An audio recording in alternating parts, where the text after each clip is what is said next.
অনেক নেতাদের বই পড়ার অভ্যেস নেই।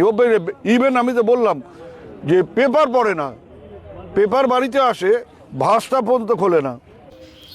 উত্তরবঙ্গ উন্নয়ন মন্ত্রী নেতাদের বই এবং সংবাদপত্র পড়ার নিদান দিলেন, কিন্তু আমি বলবো সাধারণ মানুষকেও পড়তে হবে। কারণ আপনারা হয়তো জানেন না যে এবার যে হারে আমাদের উত্তরবঙ্গে বন্যা হয়ে গেল, কিন্তু সেই বন্যা নিয়ন্ত্রণের বন্যার আগেই প্রায় 9.5 কোটি টাকা উত্তরবঙ্গে বন্যা নিয়ন্ত্রণের জন্য আসছিল এপ্রিল মাসে। সে টাকা কোথায় গেল, কোথায় কাজ হলো? এবং পেপার পড়লেই জানতে পারবেন যে আদিবাসী উন্নয়নে বরাদ্দ 25 কোটি টাকা।